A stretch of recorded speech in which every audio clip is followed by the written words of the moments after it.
There we go. All right. Thank you, everyone. We're so happy to have you joining us this evening. My name's Margaret Higa, and I'm the Executive Director of HAIDA, and I'll be one of your hosts for this evening. Jennifer Leoiki Drino, wave hi, Jen. She's a member of our Board of Directors and the chair of our Public Awareness Committee. She'll be co-hosting with me, as well as Kimball, who has his camera off or video off right now. Another board member. So thank you to both of them. Also, I want to acknowledge Christy Matsumoto, let me get the name correct, who is a volunteer with our Public Awareness Committee and was very instrumental in getting this webinar planned for us tonight. So we're really thrilled to have you all here, and we're particularly thrilled to our speaker, Vanessa Ito, for saying yes to our request and to sharing her professional expertise and knowledge with us. So before we formally introduce our speaker, okay, so many things there we go. I do want to take a moment to thank our members, HAIDA donors, and sponsors for their support in bringing events like this to you, the community, for free or at low cost. Your tremendous support helps us to carry out HAIDA's mission throughout our state. A few logistics I want to point out. Everyone's audio and video has been turned off, and we kindly ask that everyone keep it off throughout the presentation so that we may provide a clear experience. Also, we will have time for question and answer after Vanessa's presentation. So you're welcome to ask your questions by writing them into the chat box, where Jen and I will monitor the questions and then compile it for Vanessa to address at the end of her presentation. And now I'd like to ask Jen to introduce our speaker. Good evening, everybody. We're so excited to have Vanessa here with us tonight. I would like to formally introduce her. We have Vanessa Ito. She has a BS and an MSW. She's a director of the Kukua program at the Disability Services Office at the University Hawai'i at Manoa. She's a licensed social worker in the state of Hawaii. She earned her BS in speech pathology and audiology and a master's in social work from University of Hawaii at Manoa. Vanessa adores being a mom to 2 young boys, 3 dogs, and a cat, who are all equally mischievous and loving. And I know you will all really enjoy Vanessa's presentation tonight. She is such a kind human being. Thank you, Vanessa. Thank you, Jen. Well, welcome everyone. I'm going to get my PowerPoint or slide deck set here. And I hope everyone can see that okay. So, before we get started, Margaret asked if I could orient everyone to how the live transcript at the bottom is working. So I know, I'm actually going to flip out of the share screen real quick so everyone can navigate that. But at the very bottom of Zoom, a couple of icons to the right of the share screen, you'll see a CC and it says live transcript. So Margaret's enabled that. You can click that and personalize it for your view on your screen if you do want to see the live transcript. It's come a long way, artificial intelligence, so it's quite good. It'll go back and add punctuation. It gets Hawaiian words terribly wrong, so please bear with that. But the nice thing about it is it's excellent for attention. So we wanted to do good modeling here as well. We all are spending a lot of time in Zoom and online. So in addition to being able to view it, you can also click it and you can hit view full transcript. And that will bring up on the right side in white, just a running log of what's been said. So if you want to later save it at the point that you depart the session, I encourage you to do that. It's something that we're employing here at the university as a good kind of built-in free tool in Zoom. Okay, so let me get back to sharing screen here. Okay, thumbs up that everyone can see that, or Margaret and Jennifer? Okay, super.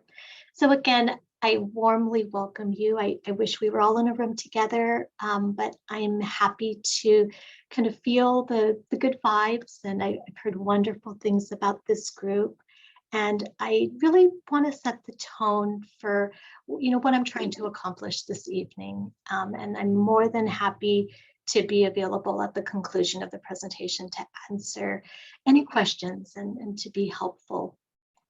So in terms of what I'd like to capture in this brief time that we have together, I struggled with this because there's so much, and I know you all are here as the intentional and caring and proactive parents that you are, in really trying to think about how to prepare your student, yourselves, for what I know is exciting but a daunting next step as your student transitions from the K through 12 setting to the post-secondary setting. So while I think we could have gone so many different ways with it, in our time, I really want to kind of generally cover what the role of the disability office is, at university campuses. And as a disclaimer, I'm of course familiar with how we do things at Kokua and here, in the UH Manoa community. So I do say that knowing that there are quite a few differences and variability at other institutions. But for the most part, we all are doing similar things. And I would imagine our approach is very similar. I'll be going over, eligibility and talking about the population of students that we serve. And really, I think what would be helpful is to contrast a lot of the differences in the K through 12 and post-secondary setting. I'll definitely be talking about how we really rely on the student to partner here at the university in this role. And I'll be getting into more details about, I will casually reference them as accommodations, but really we reference them as disability access services here in college, and talking about some of the more common types that we provide. And then I've put together some, next steps and taking the next step kind of conversations, starting, freshman and sophomore year straight through senior year. And, just what I hope will be some good, helpful suggestions. And then I'll open it up for questions. So thank you to Jennifer, who's going to be helping to moderate those questions at the end. And let's get started. We'll get through as much as we can. So here at UH Manoa, the Kokua program, while Kokua, most of us do know, stands for help, that's not what our Kokua stands for. So ours is an acronym, Kahi o ka ulu ana, which is the place of growing. And it was penned by one of our very first students in the 1960s. So I'd like to start by saying that I do think the tone and the philosophy that we approach working with students comes from a place of real respect. Our office was founded well before the laws were, and I think that speaks to not that we feel that we have to do things because it is the law, but because it's the right thing to do. And in really trying to work individually and respectfully with students. So to kind of, generally describe Kokua, we serve undergraduate, graduate, and professional students with learning, physical, psychiatric, and other documented disabilities. So in the spirit of aloha and respect, we work together, and it's really a trifecta: students, faculty and staff, and Kokua, to facilitate equal access here at Manoa for the entire Manoa experience. So there are similar offices like Kokua across the UH system, and most universities, because we all do have an obligation to provide access to students with disabilities, there will be an office like ours. And you might have to dig a little deeper. Sometimes we are all called different things. It might be the Disability Service Provider or OSD, Office for Students with Disabilities. To be clear, services are not retroactive. So students need to self-identify to the disability office. And for timely services, students really should reach out, well in advance of the start of the semester to ensure that there's adequate time to discuss the student's specific disability-related needs.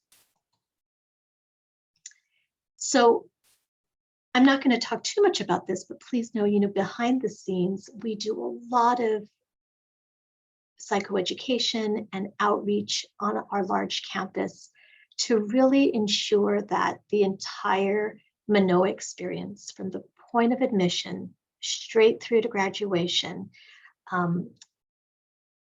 where the entire university is working together and sharing that responsibility for access. I love sharing this graphic. I imagine most of you have seen it, but in the first panel, it is, 3 individuals watching a baseball game, all of varied heights, and they're behind a wooden fence. So one individual has a clear view. The guy in the middle, is just barely looking over, and then of course the person on the far right cannot see anything, and they're standing on equal boxes, equal heights. In the middle graphic, they're the same 3 individuals. They've adjusted the height of the boxes so all 3 can see.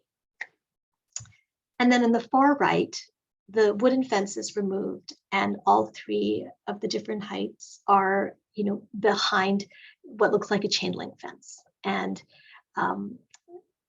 I share this all the time with faculty and staff here at the university in really helping us to identify what are the unintended, sometimes unintentional wooden fences that we have here in our community. So I want to get into eligibility for services again, and I know I referenced this. I will probably be redundant in many cases, especially where I feel it would be helpful to hit some of these points home. But in terms of eligibility, it's students with permanent documented disabilities who are voluntarily disclosing their disability status to the disability office. And these are the students who are eligible for services. So to really briefly get us started, what is a disability? And I want to start by saying I did really try to kind of narrow the focus of tonight, not knowing what the range of disability might look like for your student.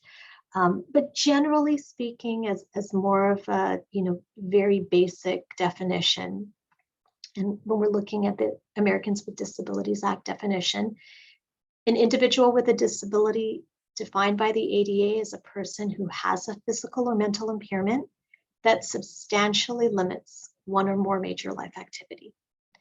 A person who has a history or a record of such an impairment, or a person who's perceived by others as having such an impairment. And something that we're thinking about at the point of eligibility is, does the impact of X for this particular student constitute a disability? So I'm not going to read this exhaustive list, but we generally, will plop all kinds of different conditions into different disability categories. So health-related, there's a host of cancer, diabetes, cystic fibrosis, seizure disorders, POTS, mental health related disabilities that we would plop here.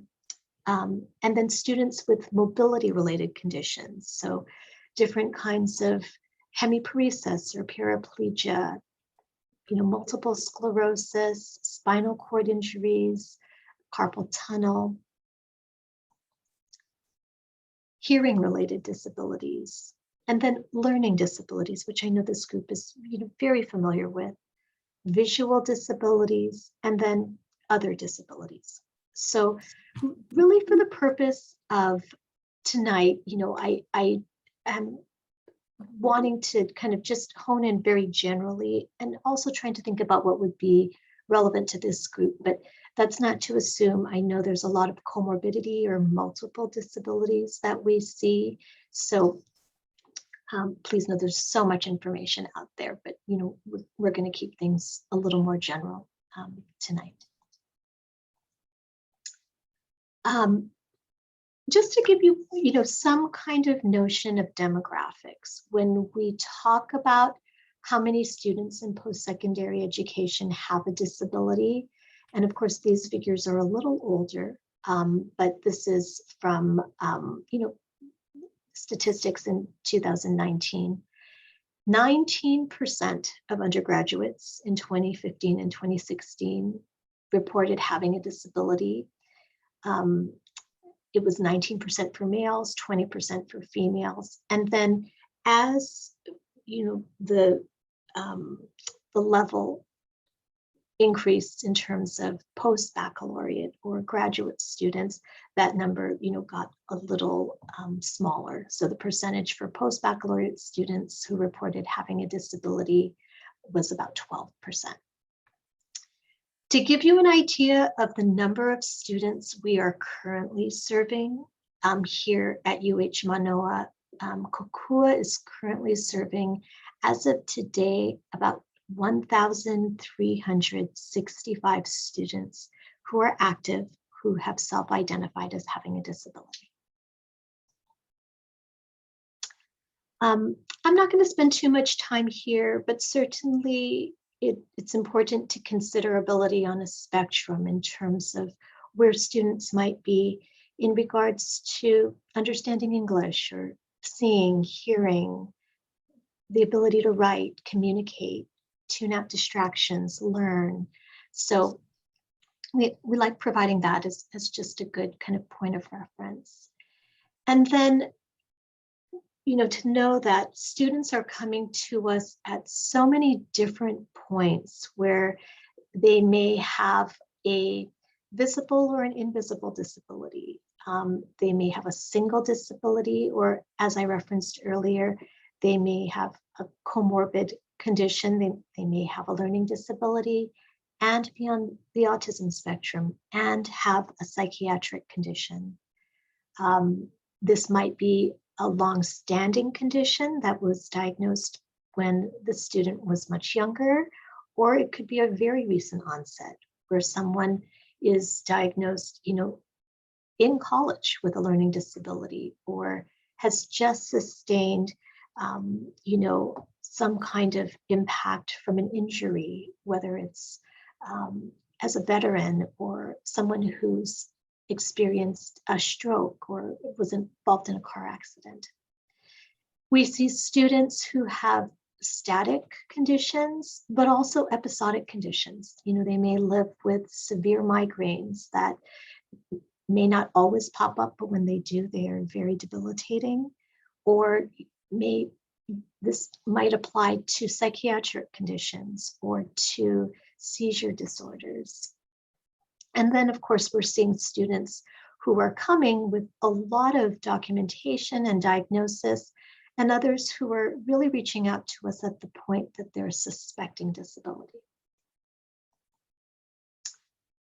So to begin, and I'm not sure if this might be news to folks, but in terms of what role disability plays in admission. So here at the post-secondary level, disability status is not requested or considered in determining admission.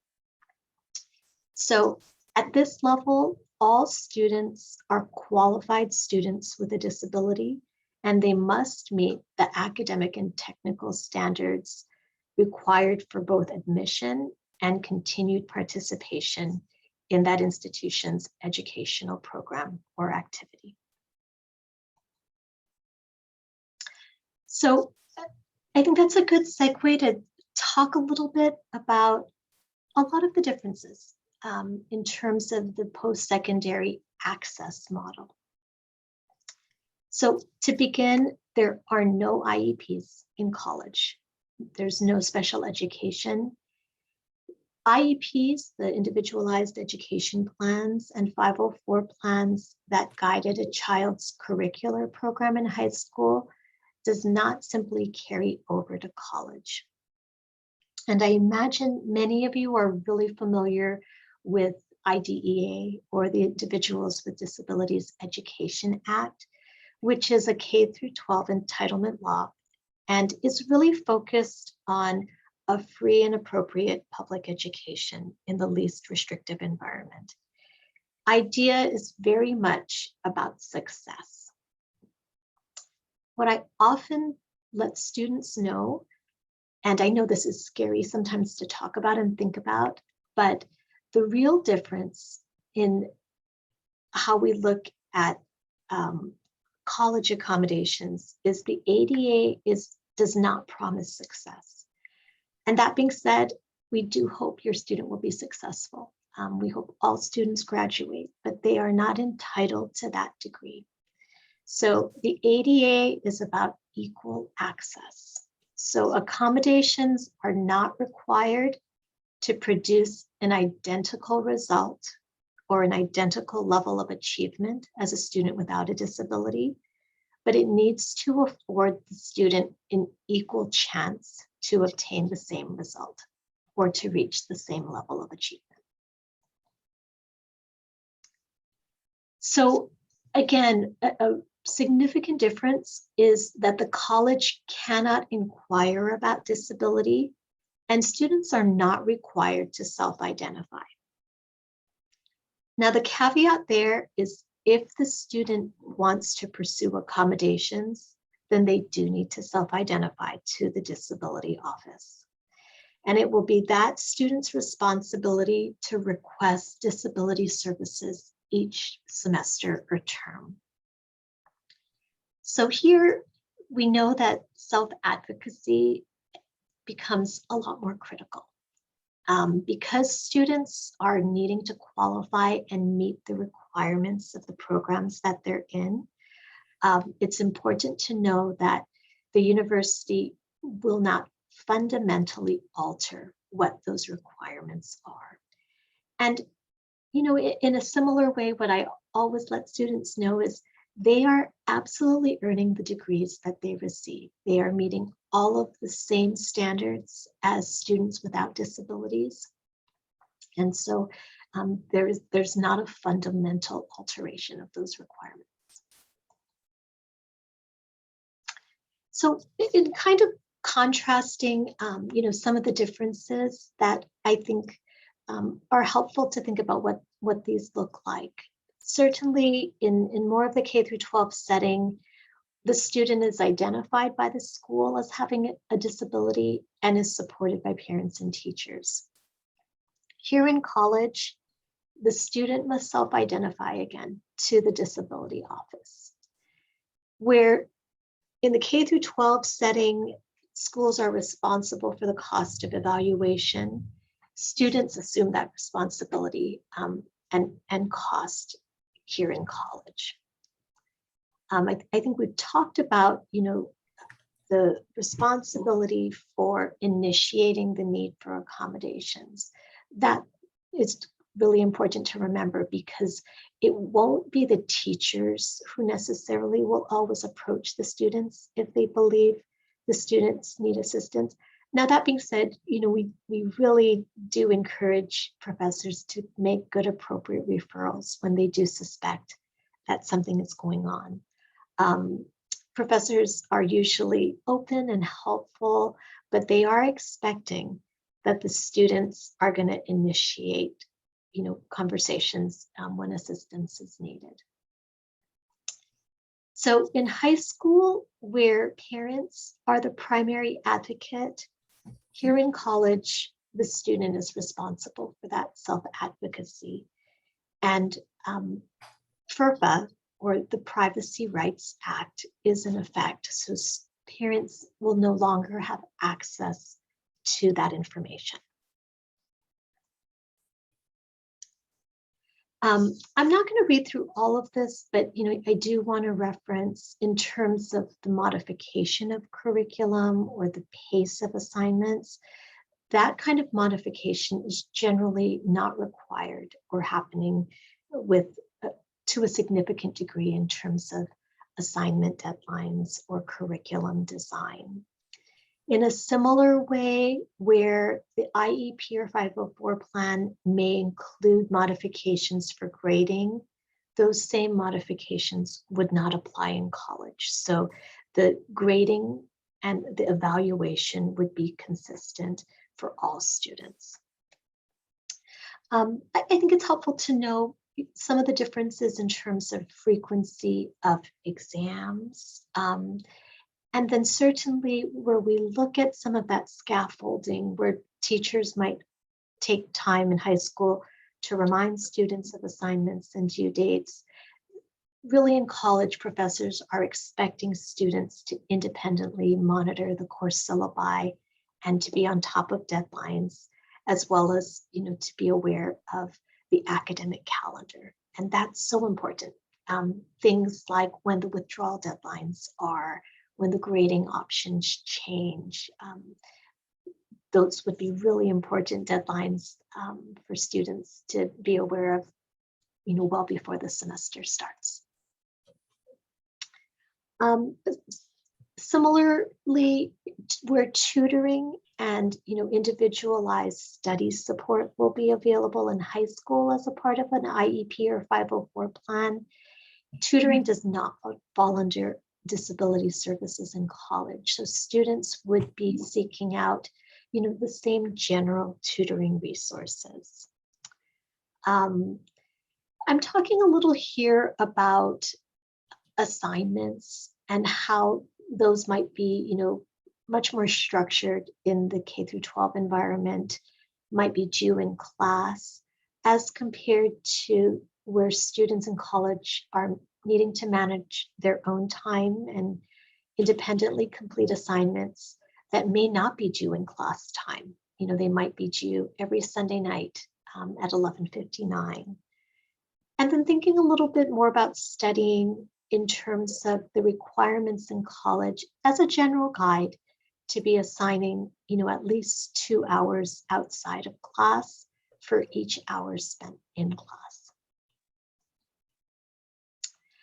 I want to just touch on here when we often let students know that all students, including students with disabilities, are expected to abide by a university's student code of conduct. I'm not going to get into this too much here. I think I've already talked about the ADA and whatnot, and Section 504 still does apply. These are a listing of some of the other federal laws and regulations that provide protection for students with disabilities here in higher ed. A good kind of thing for parents to note in terms, and this is for Kokua specific and UH Manoa specific, registration across college campuses has changed over time. So in years past, freshmen would often register in August and no longer. Currently, freshmen register at the end of May. So we encourage students who are looking at attending UH Manoa to reach out anytime, but certainly contacting us by April would be important in order to access registration, specific support and whatnot. And a great way to prepare for that intake appointment is, to begin reviewing the students' high school IEPs, disability evaluations, and I'll be talking a little bit more about that preparation towards the end of the presentation. So in terms of the intake appointment, and again, here at UH Manoa, this is our system. But in this initial intake appointment in our disability office, what we're really trying to accomplish in a really interactive way is to help for the student to help us to understand how they are impacted by their disability. So through questions, through a pretty informal process, we're really trying to learn about how this disability impacts learning.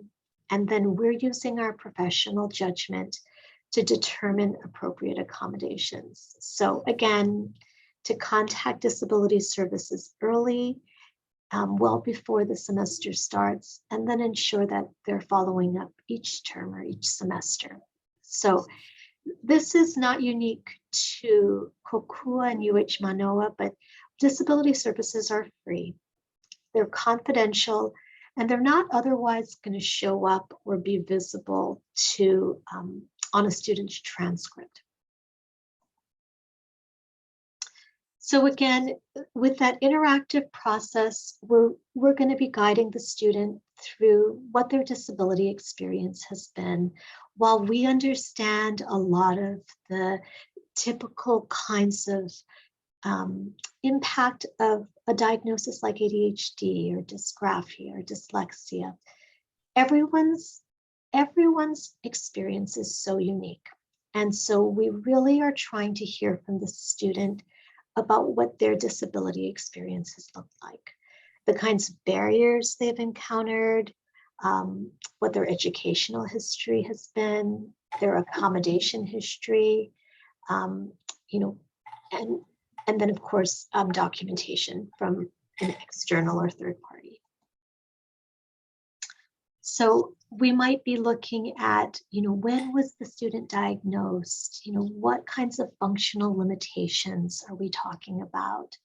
What is the role of medication or side effects?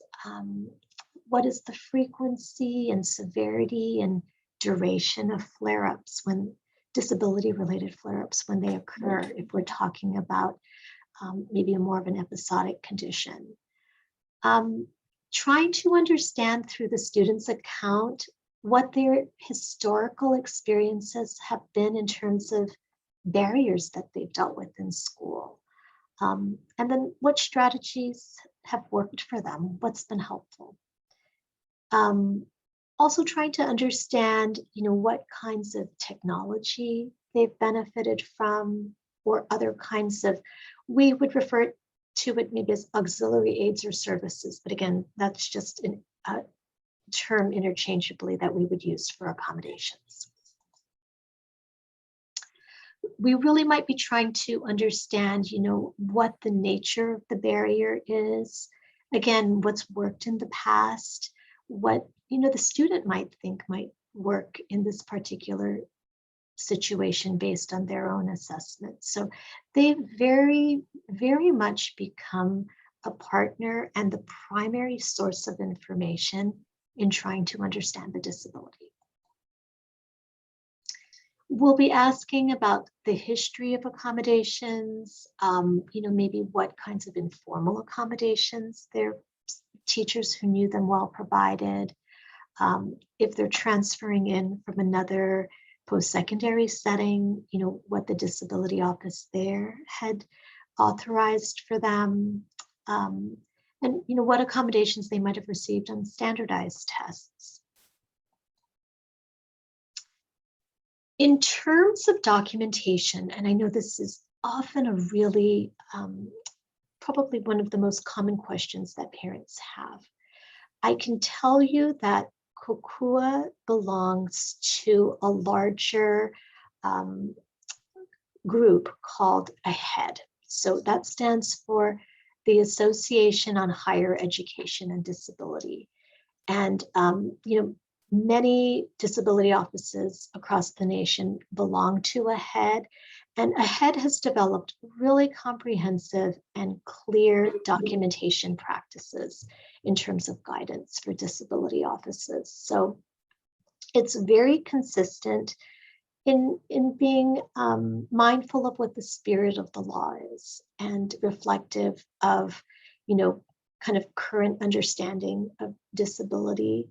It's meant to supplement the primary source, which is your student providing us with that really helpful information about how they experience their disability.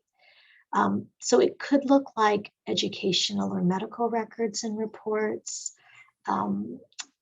different kinds of, K through 12 documents that reflect education and accommodation history, like IEPs. I think what I would want you to know is it depends, right? Not all 504 plans or IEPs are like others. And so we're really looking for a good comprehensive understanding of understanding the student's disability. And here at Kokua, I can let you know we're not interested in being more bureaucratic. We're not wanting for this to be more burdensome.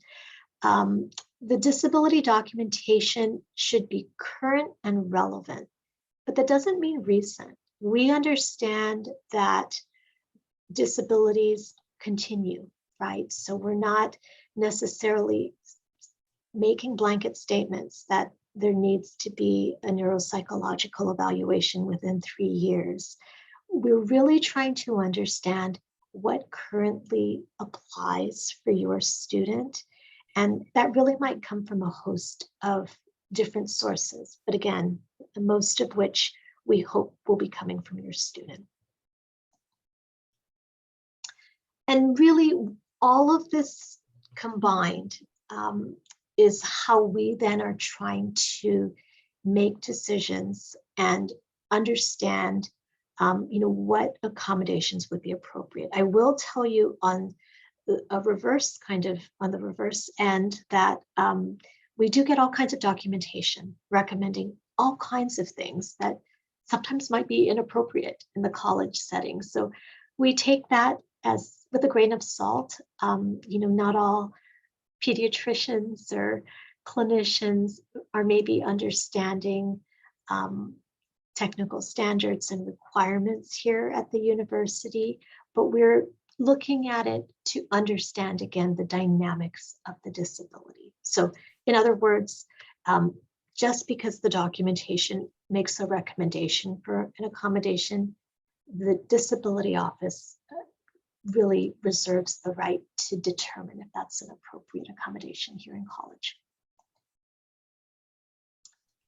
So again, the duty to accommodate does not include a duty to guarantee success.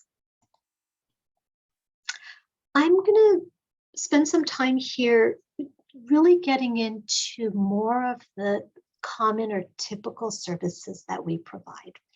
And again, I'd be happy to elaborate more as you think of questions by the end of tonight's presentation. But I would say this list really covers a lot of what we're commonly providing to our 1,300 plus students. So I'll start, and I'll kind of go back and forth here with early registration. So we literally just wrapped up early registration for our continuing students. And the real magic is not that we can get students into things they are not eligible to take. Our real magic is that we go in early. So all of these things that I'm going to talk about, I think it would be helpful to understand how they work, and then to be thinking about what the student's role would be in needing to follow through with these services. So we offer eligible students the ability to register early. They need to be an active Manoa and Kokua student. And of course, if they have holds on their account, that would block registration, which would block registration for any student, or they don't have necessary prerequisites or approvals, we would not be able to register them. So that would become important in students making sure to take care of all of those pieces prior to early registration. But the great thing about it is it's proactive. And what we're really trying to engage students in is thinking uniquely about the impact of their disability on what their upcoming schedule should look like. So again, this is what we encouraged our students to consider for spring 2022. Right now, especially, here in the thick of COVID, and I will say that prior to COVID, Manoa was really very much an in-person campus. Of our many classes, I would say probably less than 5% were online. But of course, here in COVID, we're seeing tremendous variability in terms of the modality of courses. So we are encouraging students to think about what works for them. Are they really needing that structure to be in person or, online in a synchronous, meaning logging in at the same time, live online kind of way? Or is an online synchronous course, something that works for them? Again, we see tremendous variability for some students. They love the flexibility of asynchronous online learning. And for other students, they are struggling to not have that structure, not have that live component, and when they're having to do things completely independently. We're also encouraging students to think about the time of the course, the location of the course. It's good to know yourself. Many students, it's a wonderful thing about college that you do not have to wake up at 6 a.m. to, travel in traffic necessarily to start at 8 o'clock. So in knowing if they're not a morning person, that maybe taking courses before 9:30 or 10 o'clock are not going to work for them. Thinking about a manageable credit load and what a good balance of courses might look like. And then thinking about what their own treatment appointments might look like, medication timing. So the simple service of early registration can make a really significant proactive difference, and is a really positive and common service that we provide. So here in college, we often develop through that intake process, what accommodations would be appropriate for any given student within their situation. But for every term, Kokua would not make an assumption that students would want their disability status to be disclosed. So we require express permission every semester from the student. Many of our students might pick and choose. If they are not asking for accommodations, maybe they are only wanting letters to go to this professor and not to this one. So we will always wait and receive that express permission before we make disclosure. In regards to the specificities of the disclosure, we are not sharing disability documentation with professors. So professors are given that category of disability that I had referenced before: health, learning, mobility. And what often becomes more important is we share with them what the requested accommodations are specific to that particular class. So students are not required to disclose, more detailed disability information to professors, nor can professors ask. We often are really mindful, and we advise faculty to ensure that they are not receiving disability documentation. So they will often lean on us quite a bit for technical support when things come up, just to make sure that they're understanding what it is that would be helpful and that they might need to do. Now, in that same vein, a very standard approach would be for the student to approach the professor, or the professor to confidentially approach the student just to check in. hey, I got a letter from Kokua. Anything else you want me to know? Any questions that you might have? Alternately, for the student to, in a similar way, say, oh, hey, I know you got a letter from Kokua. This is what I would like for you to know. And these are questions that I have about your class. Another common accommodation that we provide here at Kokua is exam accommodations. So pre-COVID, I would say that we probably proctored close to 3,000 exams here in our office every year. And really common kinds of requests include, being able to take the exam here. We are quick to say it is not soundproof, but in a reduced distraction facility. So here we have about 12 to 14 exam rooms and a whole bunch of modular units. So at any given time, we can be proctoring as many as about 55 accommodated exams. But also in order to get a time extension. So very commonly that might look like time and a half or 50% extra time, or as much as double time for a student with a more severe disability. Just logistically, it would be hard for professors to provide that time extension in the classroom because quite often, the next class is coming in at the next hour. So most exam accommodations in person are proctored here in our office. But it also might look like Kokua converting that, paper exam into a large print copy or in an accessible format so that the student can utilize some assistive technology, whether it might be a text-to-speech software for the software to read it to them to make sure that they're hearing the instructions and the questions accurately, having access to word processing for spelling, or utilizing any equipment or even furniture that we might have here.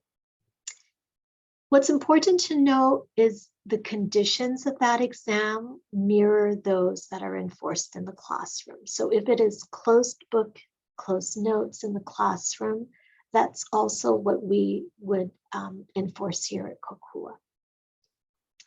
Again, this is something that students need to request.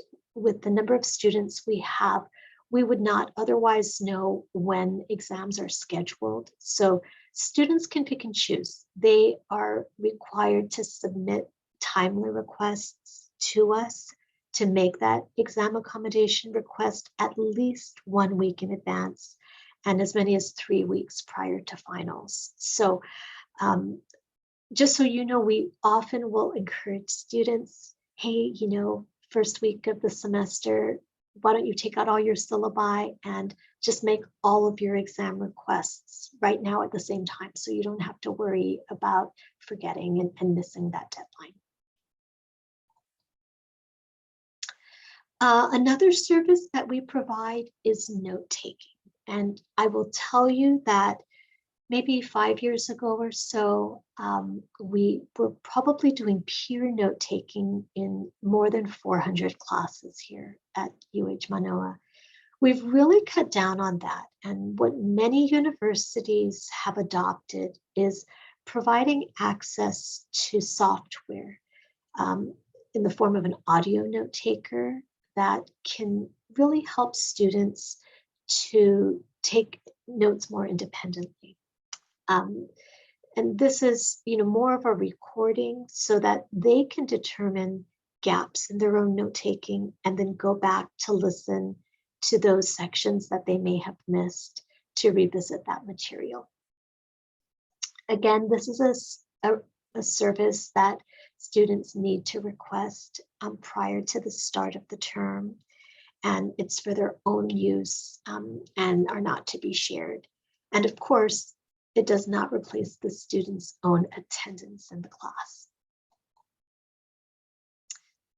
I referenced it in the exam accommodations, but something that we do quite often is what we call alternate format of instructional materials. So years and years ago, we literally had live readers taping textbooks onto cassette tape. I say years and years, probably at least 10 years ago. Um, Thankfully, that technology is quite dated. And so what we've done to replace that is that students can submit requests to get PDF versions of their textbooks. All students need to purchase books because of copyright laws and furnish us with a receipt. But what that will set into motion is we then will reach out to the publisher to get a copy of that book. And if we aren't able to do that, we scan the book, we cut it at the spine and scan it in-house. But all of that, we do ask that students make the request as early as possible to make sure they can get the book as soon as possible. That can be used, sorry, I think I skipped a slide, but that can be used in conjunction with, we provide, and to clarify, universities typically do not provide personal software for students. So that's at a student's own expense. But presently, Kokua does provide access to a site license for a text-to-speech software called Kurzweil. And essentially what students can do is they can download that software, open up the alternate format PDF, select a voice, select a speed, and then have the software read it to them. It's excellent for just retention of the information, of course, with reading fluency. And it's a really common service that we provide for our undergrad students and students in law school as well. So it's been widely used by many of our students. I'm going to just touch on it here just to put this on your radar. In addition to academic accommodations, Kokua does get involved with housing accommodations. So based on your student's disability, if that disability requires a particular housing accommodation, that would be another important thing just to be mindful of in terms of an early deadline. Normally, universities will want to know what that housing accommodation request is prior to assignments being made. So our deadline here at Manoa is May 1st. Maybe some less common accommodations might look like, reduced course loads, change in the length of time to complete a degree, ability to turn off Zoom or web camera. That's become very common actually in COVID for students who have migraines or seizure disorders. In some limited instances, there may be an ability to talk about modified attendance. I would generally say those are pretty limited circumstances when attendance is contraindicated based on disability episodes. But I think what's important to know is for any student, again, we are really trying to individually understand the impact of the disability, then what the barrier might be that it creates for the student, and then what the appropriate accommodation is.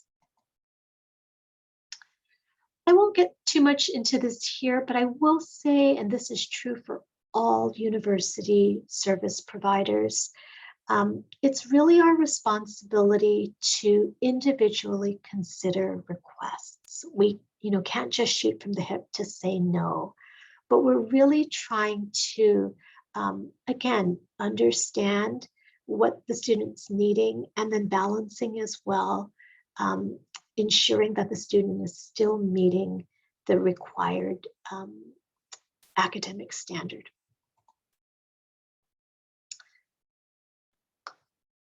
I like sharing this slide because I cannot tell you how often students will come to us at the point that they are about to be put on probation or suspended, or and sometimes it's not even that dramatic. It's just, coming in later, and they will often, the common refrain that we hear, I wish I had come in sooner.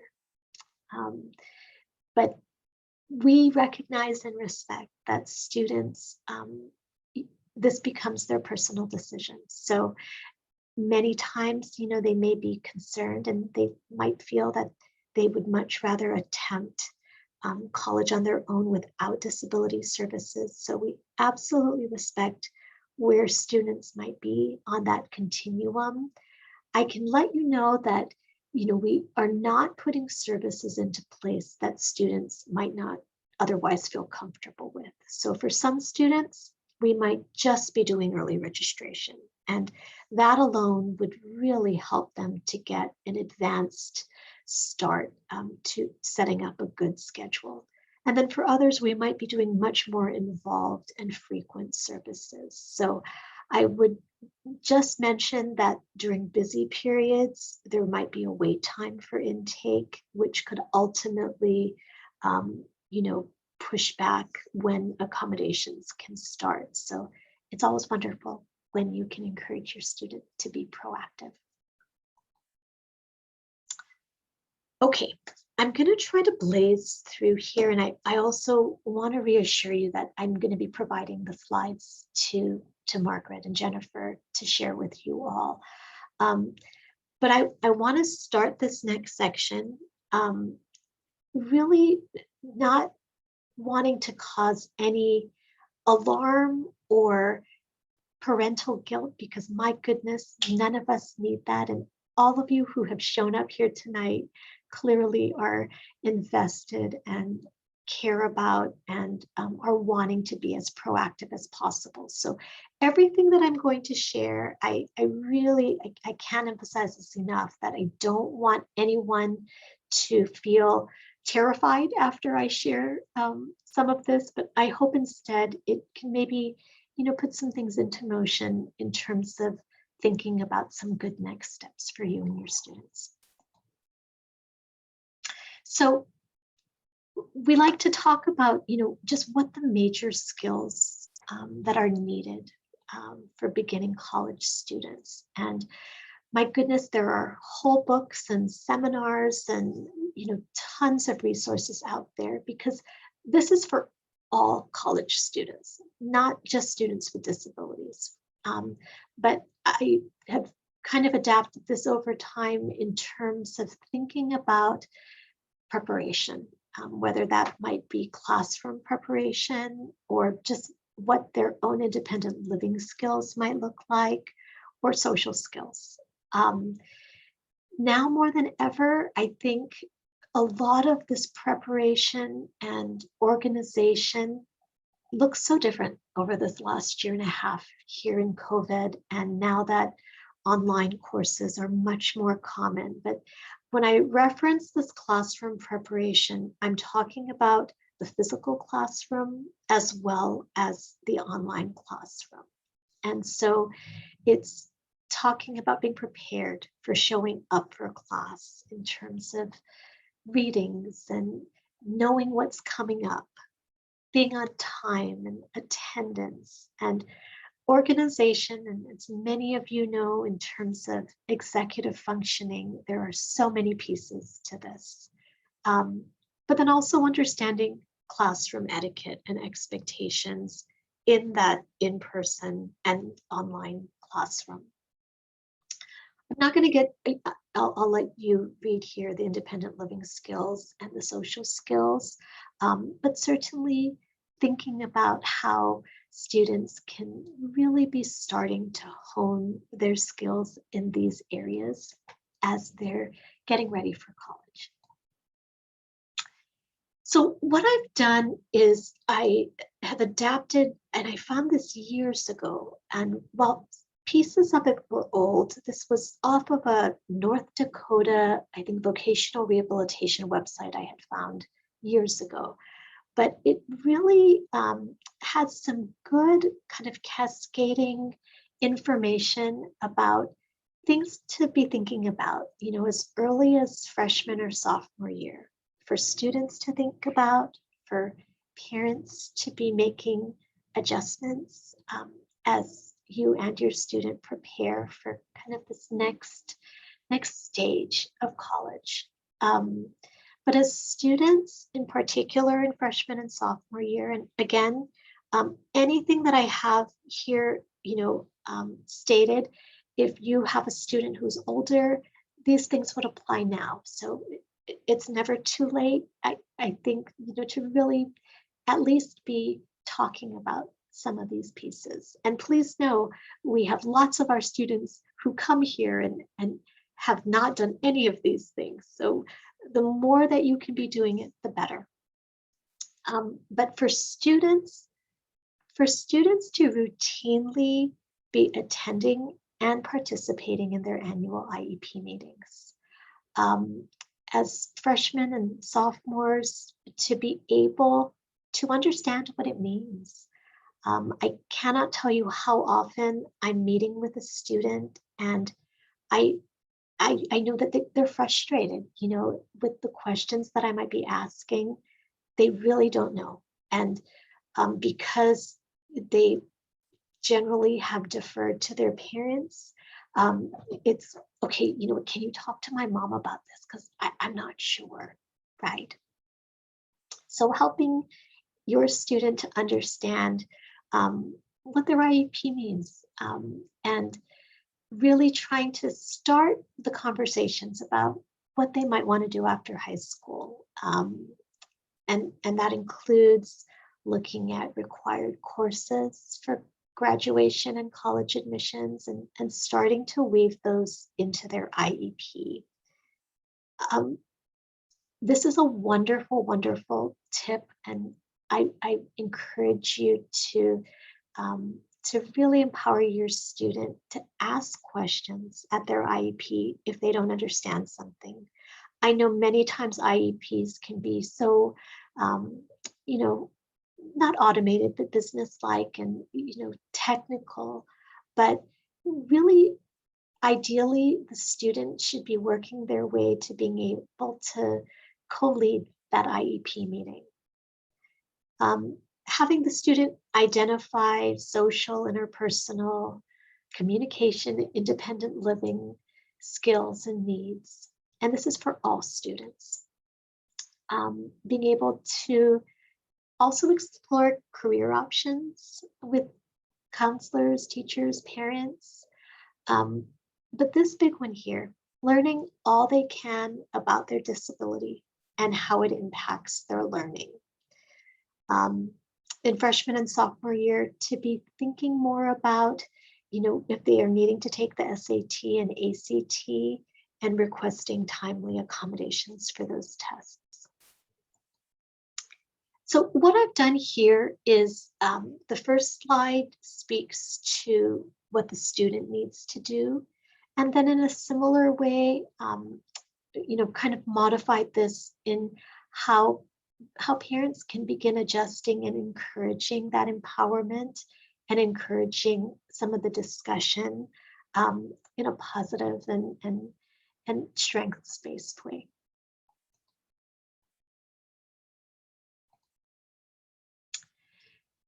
For junior year, really start making a list of colleges that students are thinking about attending, and reviewing that with their parents and teachers and counselors, and trying to think about how that college might meet their goals. To start visiting those websites, and if possible, if resources are accessible, to be able to actually visit those campuses. Again, all of these things are for all students, but certainly, for students with disabilities to be mindful of. What I've included here, and when you do get this presentation, there's a link to it. Again, this is something I found years and years ago, but it's a Hamline study skills and checklist. And And it's a wonderful, relatively concise checklist where the student can review their own study skills. And I'm sorry I don't have a graphic of it here, but I have the paper in front of me. It's looking at their own kind of self-assessment of habits related to general health and fitness. They're able to get 8 hours of sleep every day, eat healthy and balanced meals, get exercise. So all of the ratings are almost always, most of the time, sometimes rarely. And it moves into habits that provide good working conditions in terms of studying, reading habits, talking about, I review the assignment before breaking it down in detail. I outline the material as I read. I question and evaluate the content of what I read. I read as I read. So there's about 45, pretty non-intrusive questions. But what this is wonderful at is it's really helping the student to hopefully be honest and see where they've developed strong study habits, and then where they can improve, and to really start focusing especially on the time management and organizational pieces. Also, considering different kinds of relevant assistive technology.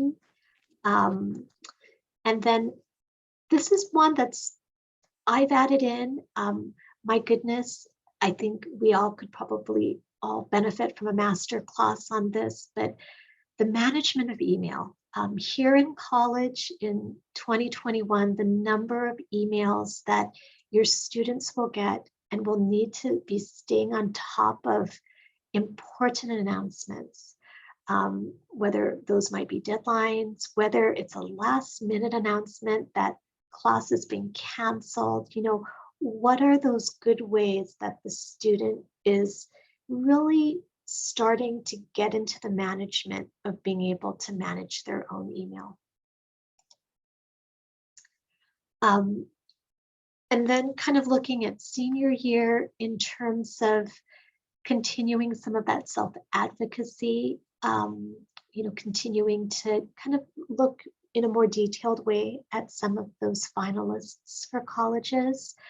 And then revisiting that study skills checklist to kind of see continued reflection, right? My goodness, for all of us, it's a constant work in progress to be able to tweak things. One thing that I did include, and something I encourage students and parents to think about, if they do have a student who already has a known mental health kind of disability, what will that care away from home look like?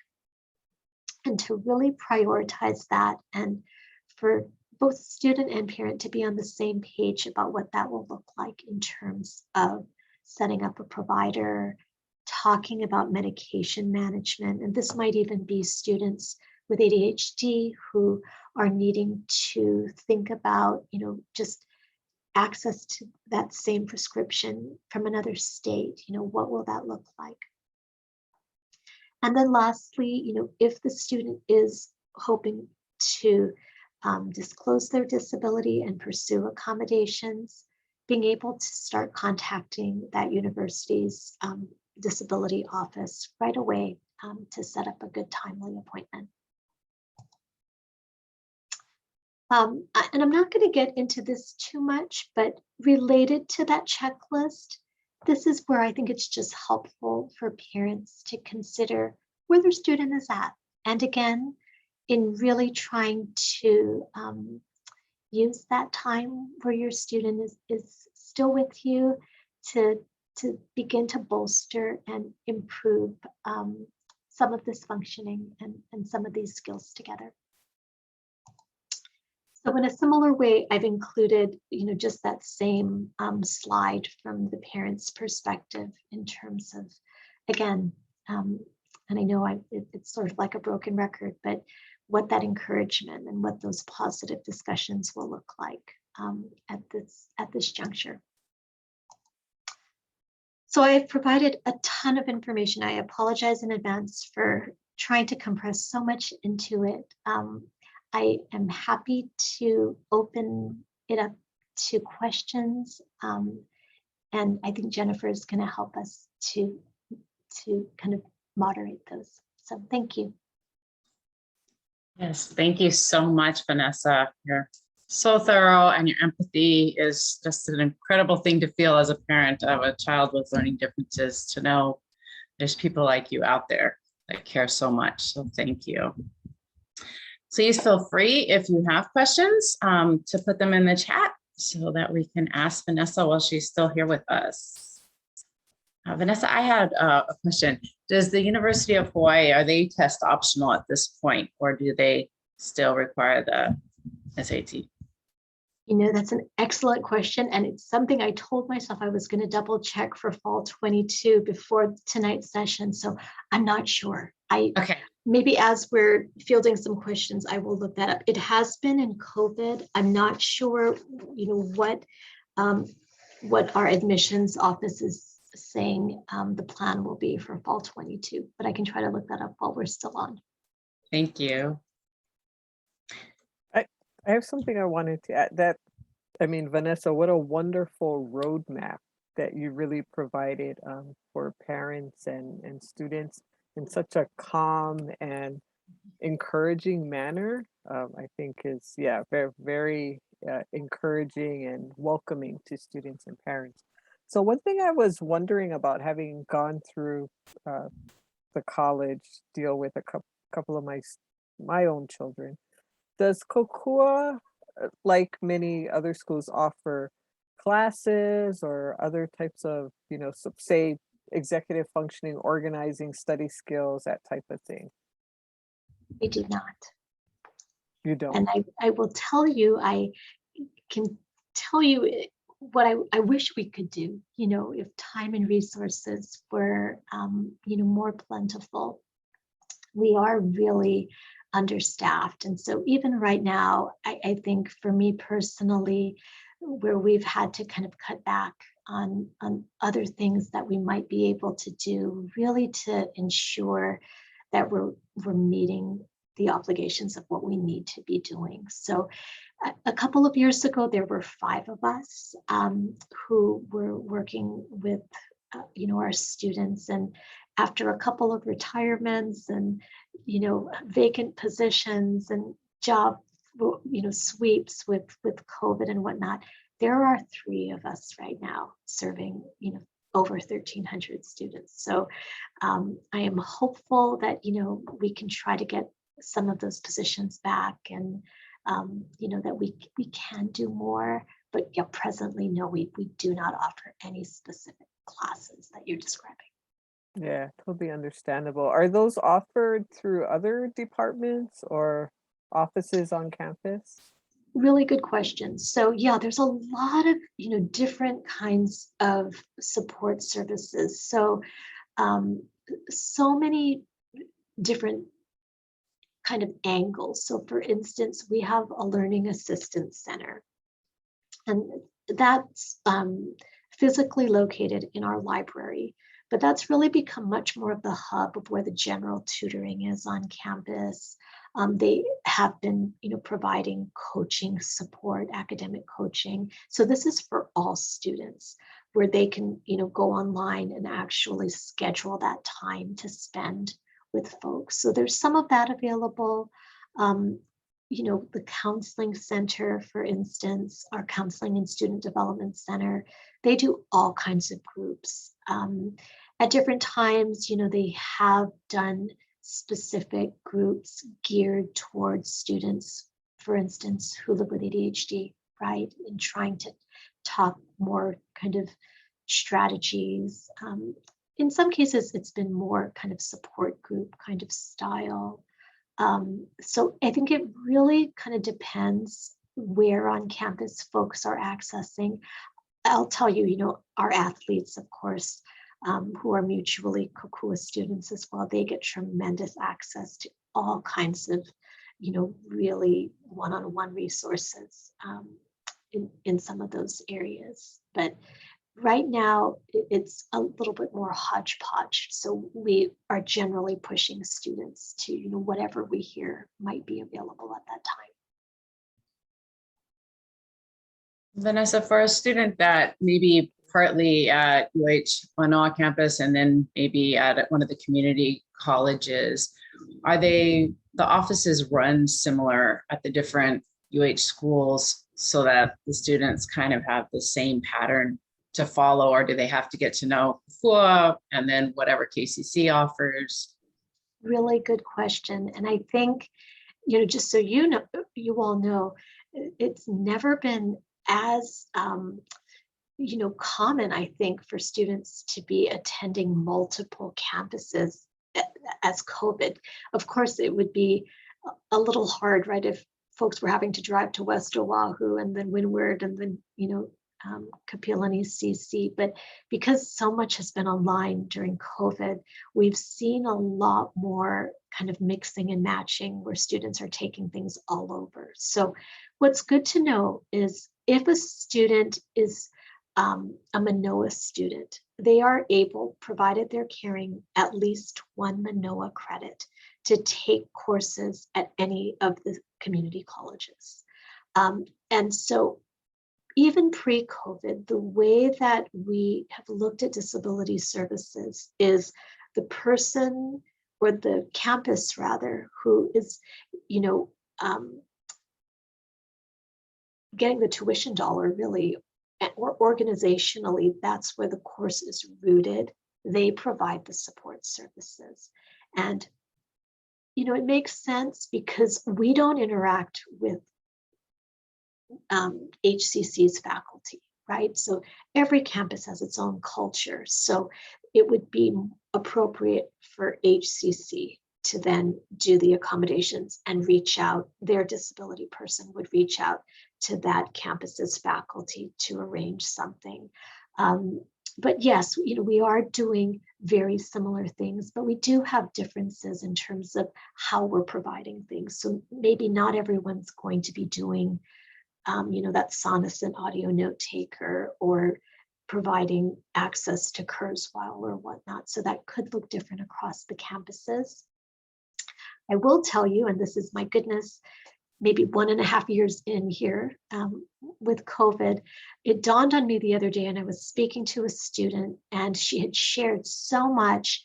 And when I understood more of what her difficulties were, it wasn't related to a Manoa course. And I didn't want her to go through all of it again. So I said, hey, you know what, if I can get your permission, I'm going to reach out to the wonderful person at Kauai CC. And I called her or emailed her and I said, hey, can we do a joint Zoom? And I'm just going to let you know what what the student shared with me. And then I'm going to kind of pass the baton on to you to talk about this Kauai CC specific kind of need. And so, I think we do have lovely relationships, and we do a lot of referral back and forth. So what we can often provide to one another is a verification of the kinds of services that we provide, or that we determined, so they're not having to do a full intake from start to finish with the student.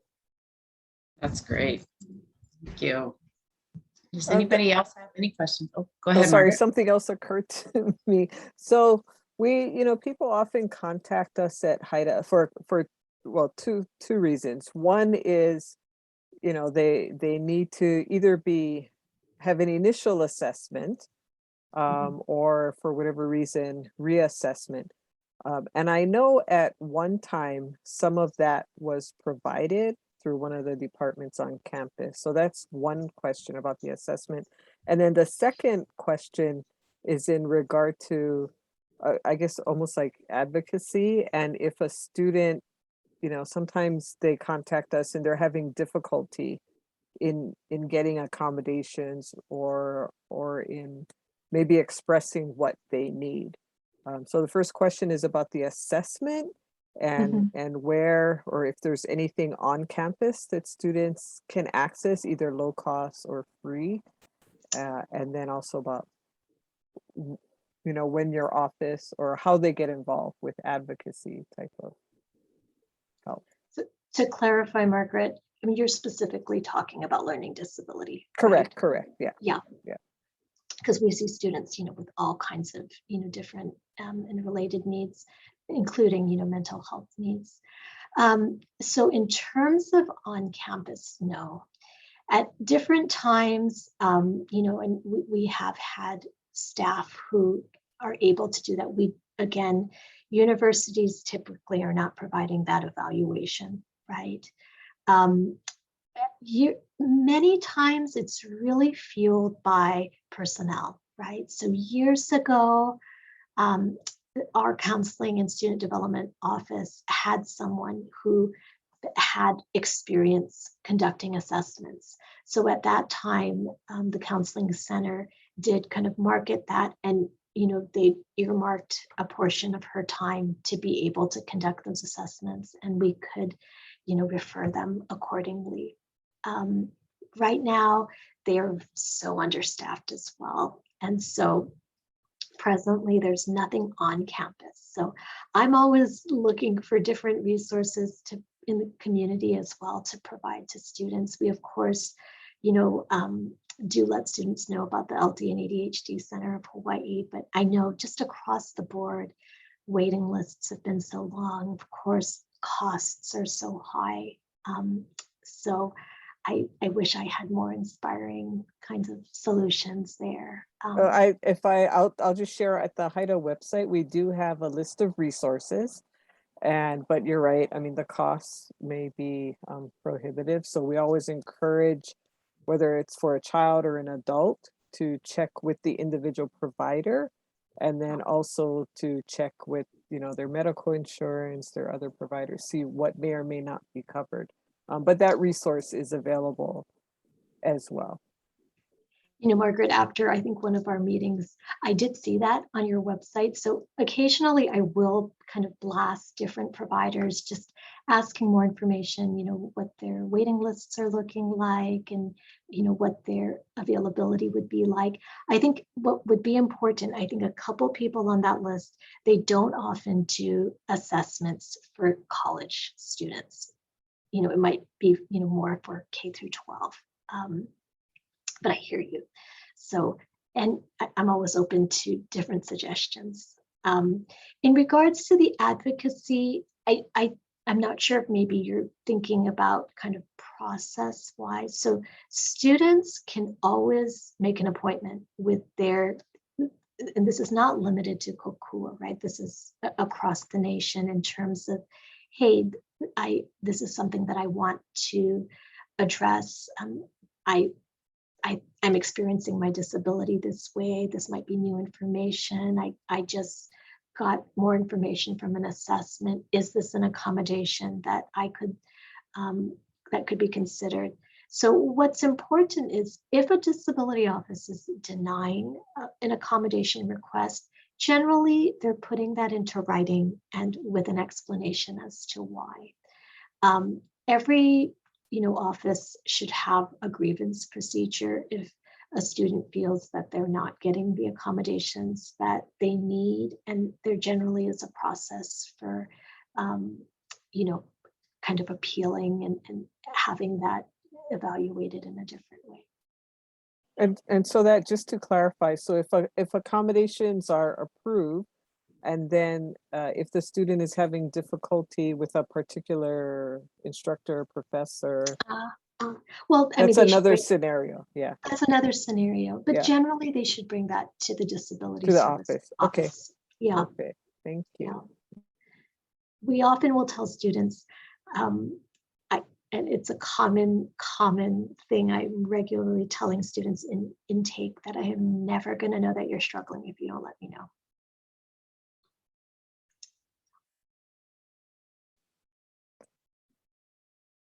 Okay. Jen, any questions on your end? No, I think That covers what I had. If anybody else would like put a last minute question in the chat, please do. Yeah, I think Vanessa, you did such a fabulous and comprehensive job covering Oh, everything. girl. Yeah, Too yeah, much, and there's so much more, but there I think just absolutely. some good nuggets to think about. Oh, And there's so absolutely. many resources out there. Yeah. So again, as parents, my goodness, especially here in COVID, there's just so much, but so I only hope that it can be positive and helpful. I mean, it's not to lament where you haven't done these things for freshman and sophomore year or whatever. I mean, just some a good starting point. Yes, so helpful. Perfect. Thank We have you. one. Oh, thanks. That was super duper helpful. Yeah. Oh, is there one right there? Someone is just giving a shout out that the Leeward Key Office does a great job of assisting students. Person is an instructor and they've provided many types of accommodations. Great, thank you. That's good to hear. And many people so helpful, so insightful, helpful. Thank you to you, Vanessa. Well, thank you. We really appreciate what you've provided and look forward to receiving your slides, and I will send that out when it's available, as well as the recording. So a couple of things before we wrap up, and I'm just gonna go ahead and share my screen. Okay, here we go. So if you want to find out or learn about future workshops and events such as this one, please by all means sign up for our e-news. And there's the link. You can certainly go to our website and do that. And if you're so moved, we would appreciate your support. We are a nonprofit and we try as much as possible to have these types of events either at low cost or in many cases for free. So if you're able to make a donation and help out, we'd greatly appreciate that. To that end, there's actually a fun and very Ono donation opportunity, which we're very excited about. We're part of the International Dyslexia Association based in Baltimore, Maryland. And this particular fundraiser is Lecco Belgian chocolate spread. I've ordered mine. I know Jen, did you get yours, Jen? Did you try it? I haven't. I'm saving them for gifts. Oh, okay. So I tried it. I put it on crackers and it's it's fabulous. It's really good. It's made in Belgium, and the people who own this company have a daughter with dyslexia, so they have a really heart and passion for dyslexia awareness as well as supporting the International Dyslexia Association. So think about holiday gifts. There's the code on the screen. If you order and use our Hawaii branch code, READ-HI, then we will get a portion of those proceeds. And then Jen, I think you're going to talk about this, right? Yes. We'd love to give a huge thank you to the Oregon branch who originally created this, and they're great. It's a great tool to use. So your child that has a learning difference could have this printed out, fill it out, and on it states their accommodations, anything they want their teacher to know without having to make a big deal in class. Great for a substitute teacher. You have a substitute that comes in, doesn't realize you're dyslexic, doesn't know your accommodations, and that can just be a miserable feeling for a student. So they could keep extras in their bag and just hand it over to a substitute or a new teacher to start a conversation of what their needs are. So it's a really great tool. And if you would like one mailed to you, Margaret can also do that.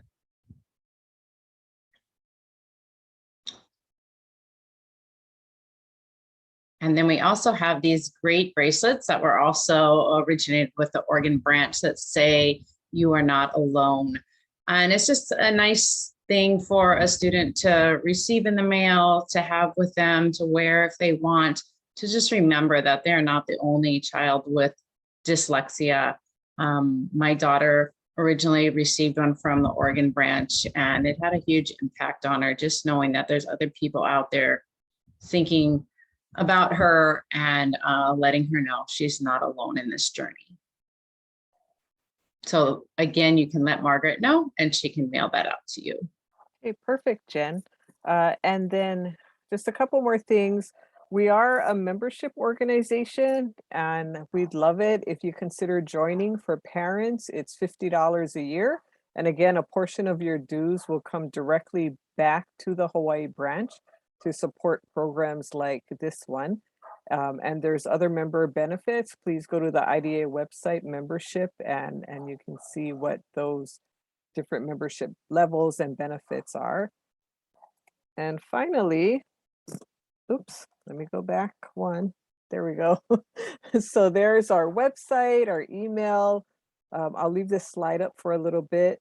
We have a Facebook page and also a YouTube channel, which is where we post webinars, recordings such as tonight. We have a library of different webinars and other presentations.